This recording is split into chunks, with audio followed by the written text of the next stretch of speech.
Halo, Assalamualaikum. Saya Kanjeng Raden Ayu Intan Dewi Umbina. Saya bendahara satu Forum Keluarga Paranormal dan Penyembuh Alternatif Indonesia. Saya Nindi Sugito, pemeran hantu di rumah kos. Ayolah kita sama-sama ya mendukung Jakarta Horror Screen Festival 2020.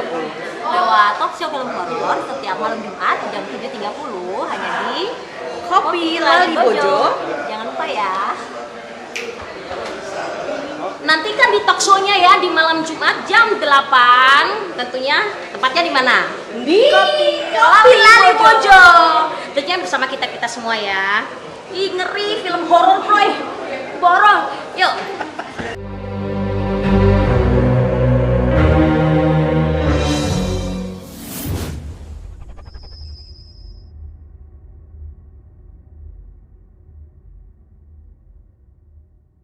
Baby, saya pemilik Go yang ular. Halo, saya Cynthia Dewi.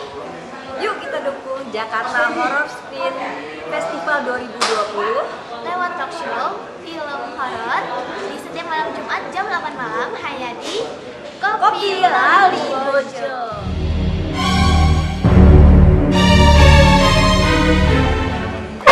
Kita pada hari ini saya menjadi salah satu narasumber Agak dan kencangan. acara kegiatan Jakarta Horror Screen Festival 2020. Jakarta Festival Screen Membahas apa tuh? 2020. Jadi gini, ini dibangun daripada teman-teman jurnalis terhadap Papindo juga. Kebetulan saya Ketua Umum Perkumpulan Film Indonesia, yang dimana saya pikir bagaimana menggagas sesuatu ada dialog interaktif antara para insan perfilman, khususnya para pelaku-pelaku insan perfilman film horor. Nah, disinilah kita bisa bertemu dengan produser, kita bisa bertemu dengan para director, bisa bertemu dengan pemain-pemain. Nah, apa sih yang sebenarnya ada paradigma film horor tuh yang di Indonesia tuh seperti apa? Lalu bagaimana sih kalau untuk mencapai film bisa masuk di 21, terus bagaimana itu kapasitas pemain juga harus pemain yang memang bisa diterima oleh masyarakat. Pak Vindo sendiri melihat perkembangan film horor di tanah air seperti apa? Horor itu pernah lahir di zaman kemerdekaan. Setelah filmnya pertama tahun pertama Lutung Kasarung, dan Lutung Kasarung ada juga satu film horor kita yang begitu banyaknya masyarakat kita antusias pada saat itu. Nah, ini harus dibangun bahwa masyarakat kita tidak terlepas bahwa menyukai horor itu karena kita mempunyai sifat karakter masyarakat yang agraris. Artinya, masyarakat kita ini banyak hidup-hidup yang sifatnya masih paguyuban, patembanan, dan kerumunan. Kalau kita bicara stratifikasi sosial. Nah, sehingga film horor ini menurut saya bukan hanya kelas 2, kelas 1, tapi merupakan film salah satu aset nasional. Kalau itu dikemas dengan baik, maka Indonesia menjadi salah satu produk film horor terbaik di dunia. Karena dia mempunyai jenis makhluk-makhluk, jenis cerita yang begitu dari setiap daerahnya banyak sekali yang bisa dibangun. Jadi ini ya, urban legend kita juga jadi modal. Wah, kalau kita cerita satu provinsi aja, khususnya di Jawa Barat, kalau bicara urban legend tadi, itu sudah banyak ceritanya. Bahkan penghuni makhluk-makhluk gaibnya aja ada beberapa jenis bentuk yang belum disampaikan, disosialisasikan di masyarakat. Di Jawa Tengah, di Jawa Timur, di Bali, di Sumatera, di Sulawesi, itu banyak sekali. Ketika produk-produk kearifan lokal itu dibangun, lalu menjadi salah satu komoditas industri, maka film ini akan diterima oleh masyarakat dan menjadi salah satunya adalah go publiknya adalah film nasional, adalah film yang bisa diekspor untuk dunia. Di Badan Perfilman Indonesia, BPI itu bisa ada namanya di situ ketua bidang khususnya untuk masalah sertifikasi profesi.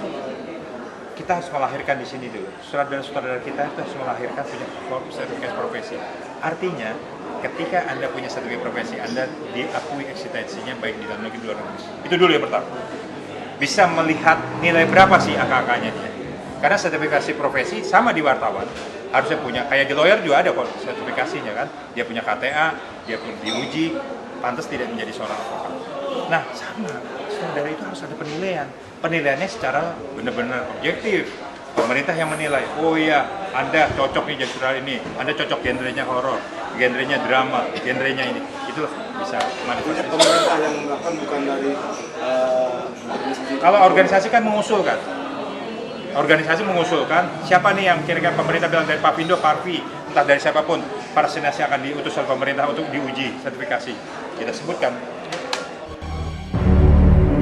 Bisa, karena apa tadi? Sumber manpower-nya, sumber daya manusianya, para kreatifnya, seniman, sineasnya dan sebagainya, ini harus dibangun. Memang harus produknya produk knowledge-nya adalah kekinian. Knowledge-nya bukan knowledge modern, bukan tradisional. Pertanyaannya, maaf, ketika membuat film paradigmanya film tradisional, maka gimana kita mau masuk ke publik, gimana mau masuk di luar negeri? Karena film kita harus berhadapan dengan teknologi. Kita berhadapan dengan pemain karakter yang luar biasa di luar negeri. Lalu ceritanya mereka begitu cerita yang begitu ada nilai goldennya gitu. Kalau ibaratnya golden scene-nya itu selalu ada di situ. Nah, kita membutuhkan para senias itu yang setingkat itu, SDM-nya punya kualitas. Nah, ketika sudah punya kualitas, kita punya sumber eksplorasinya, sumber cerita cukup besar. Nah, ini yang harus disampaikan kepada pemerintah bahwa ini film bisa menjadi salah satu komoditas pemasukan baik pada nasional maupun komoditas untuk internasional. Contohnya, film Pengabdi Setan. Ketika dia masuk di luar negeri, di Malaysia, penontonnya juga jutaan, banyak. Artinya masuk juga kan kas devisanya pajak untuk Indonesia. Nah, ketika film itu dibangun seperti itu, maka harusnya ada ruang pemerintah lebih konsentrasi memberi investasi bagi sineas-sineas yang memang punya produk knowledge-nya bagus. Contohnya, coba para YouTuber atau para sineas buat film lah cerita pendek. Wah, itu saya rasa banyak sekali. Nah, kita kan nih sekarang kan kemakan teknologi. Nah, teknologinya pertanyaannya, teknologi terpengaruh dengan daya beli. Ya kan daya belinya, daya beli sineas ini kan maaf aja, jangankan mau nyewa yang kamera mahal. Kamera yang pas-pasan aja harus puluh handphone yang mahal ya kan itu ya. Nah, kita perlu tabungan dan sebagainya. Nah, disinilah maksudnya pemerintah harus punya respon yang lebih positif.